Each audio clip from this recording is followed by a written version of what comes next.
Rescue workers are still going through the wreckage of the two jetliners this morning in the Canary Islands. They're looking for the bodies of victims in this worst accident in aviation history.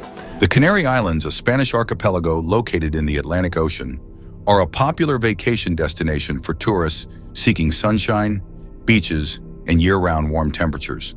Stretching from the volcanic peaks of Tenerife to the golden sands of Gran Canaria, the islands attract millions of visitors each year, offering a tropical retreat that has been beloved since the 1960s. However, on March the 27th, 1977, Tenerife, the largest of the Canary Islands, became forever linked to one of the darkest chapters in aviation history, the Tenerife Airport Disaster. The collision between two Boeing 747s at Los Rodeos Airport in Tenerife remains the deadliest aviation accident of all time, claiming the lives of 583 people out of 644 passengers and crew members on board the two aircraft. While the disaster shocked the world, it was not only the sheer loss of life that made the tragedy stand out. What made the event even more horrifying was the fact that the collision occurred while both aircraft were on the ground, an unthinkable situation at the time, considering that planes on the runway are typically well-coordinated and managed. This tragic accident, which could have been avoided with better communication and clearer procedures, forced profound changes in air traffic control and cockpit operations, and its repercussions are still felt in aviation safety today. The events that led to the disaster began hours before the crash. On the morning of March the 27th, 1977, a terrorist bombing at Gran Canaria Airport on the nearby island of Gran Canaria set off a chain reaction that would eventually result in one of the deadliest crashes in aviation history. At 1:15 p.m., a bomb exploded in the terminal of Gran Canaria Airport, injuring 8 people. Minutes later, a caller claiming to be part of the separatist group MAC warned that a second bomb had been planted at the airport. As a result, the Spanish authorities evacuated the terminal and immediately closed the airport to avoid further incidents. In response, the air traffic control system in the Canary Islands was thrown into chaos. Gran Canaria, the primary airport for international flights in the region, was closed, and all inbound flights were diverted to the nearby Los Rodeos Airport on Tenerife. Los Rodeos was a small, regional airport that primarily handled domestic flights and was not equipped to handle the influx of large international aircraft. This created an immediate logistical nightmare, with the small airport now tasked with accommodating dozens of incoming flights, including 5 large airliners. The aircraft involved, KLM and Pan Am. 2 of the planes diverted to Los Rodeos that afternoon were massive Boeing 747s, the world's largest passenger aircraft at the time. KLM Flight 4805, arriving from Amsterdam, and Pan Am Flight 1736, coming from Los Angeles via New York, were 2 of the largest aircraft on the ground at Los Rodeos. These 2 747s would soon collide on the runway, causing one of the deadliest disasters in aviation history. Los Rodeos, with its single narrow runway, was ill-suited to accommodate the size and volume of these aircraft. The airport's apron, or parking area, was too small for all the planes to park safely. As a result, many planes were parked along the taxiways, and the runway was used for both taxiing and takeoff. This created a chaotic situation with multiple aircraft maneuvering around each other, all under the watchful eye of the air traffic controllers. The airport had no radar system, and controllers were relying solely on visual sightlines, which were drastically limited by dense fog that had descended upon the island. The fog, combined with the chaotic nature of the situation, made it extremely difficult for controllers to track the position of the planes accurately. The tensions build: fog, fatigue, and miscommunication. The tense situation at Los Rodeos Airport was exacerbated by the fact that many of the crew members had been on duty for extended periods of time. Captain Victor Grubbs of Pan Am Flight 1736 had already been working for 13 hours, and his passengers, many of whom were elderly, had been sitting in their seats for hours, growing impatient and uncomfortable.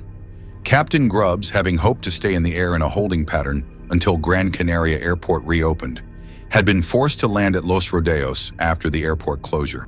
His plan was to quickly take off once Gran Canaria reopened, but the situation at Los Rodeos was far from ideal. The small airport, under high stress and with limited resources, was already overwhelmed.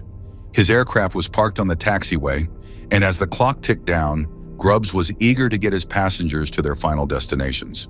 On the other side of the runway, KLM Flight 4805, commanded by the experienced Captain Jacob Van Zanten, was also ready to take off. Van Zanten was KLM's most senior pilot, with over 11,700 flying hours, and the airline's chief flight instructor. He was regarded as one of the most respected pilots in the world, which would later add to the shock of the investigation's findings. The fog became increasingly dense, and visibility was severely limited. Captain Grubbs, anxious to get his plane moving, requested permission to taxi and was instructed to backtrack down the runway to make room for KLM, which was first in line for takeoff. However, the tower controller instructed Pan Am Flight 1736 to exit the runway via the third taxiway, which required a complex 148-degree turn, a challenging maneuver for the large Boeing 747. At 4:56 p.m., KLM Flight 4805 was cleared to backtrack on the runway and take its position for takeoff at the far end of the runway. Meanwhile, Pan Am Flight 1736, in the midst of its taxiing, requested permission to continue down the runway. It was at this point that the miscommunications began to unfold, the catastrophic collision. As KLM Flight 4805 moved down the runway, Captain Van Zanten radioed the control tower to confirm that the plane was ready for takeoff.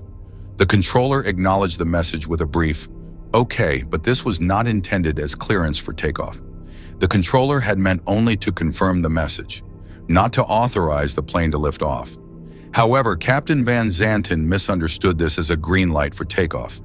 At the same time, Captain Grubbs, still taxiing down the runway, was unaware that KLM had started its takeoff. The dense fog, compounded by radio interference, made it impossible for Grubbs to hear KLM's takeoff announcement. The only indication that something was wrong came when he suddenly noticed the landing lights of the KLM aircraft appearing through the fog. Pan Am Flight 1736 was still on the runway, and the two planes were on a collision course.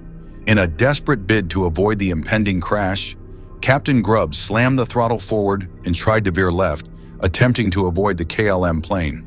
However, it was too late. The KLM plane, already at full speed, crashed into Pan Am, ripping through its fuselage and igniting an intense fire.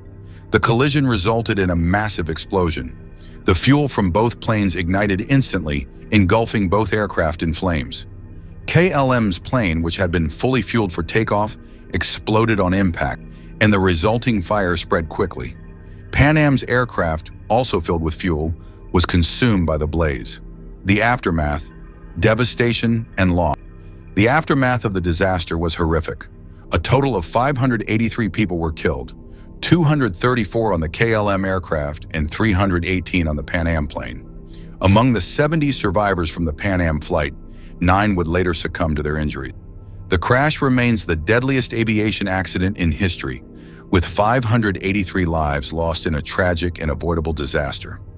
The immediate response was hampered by the thick fog that continued to blanket the airport, making it difficult for emergency crews to respond effectively. The airport workers, unaware of the exact locations of the planes, acted quickly upon hearing the explosions. But by the time they reached the wreckage, both aircraft were already consumed by fire. Firefighters and emergency teams focused their efforts on the Pan Am aircraft, which was still burning intensely. KLM's aircraft, consumed by fire, was deemed beyond saving. It was clear that both planes were completely destroyed. The investigation, a harrowing examination. The investigation into the disaster, led by a commission of Spanish, American, and Dutch investigators, uncovered a tragic series of errors. The investigators sought to understand why such a highly experienced pilot like Captain Van Zanten could make such a grave mistake. They also questioned why Pan Am's crew did not fully comply with their instructions to exit the runway, and why air traffic controllers had allowed 2 aircraft to occupy the runway simultaneously. The primary conclusion of the investigation was that the miscommunication between the control tower and the flight crews had led to the disaster.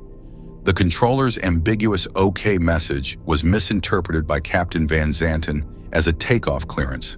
Additionally, both crews failed to fully communicate and confirm their positions and intentions, which contributed to the collision. That's all for now. Like, subscribe, and leave a comment to let me know what you think.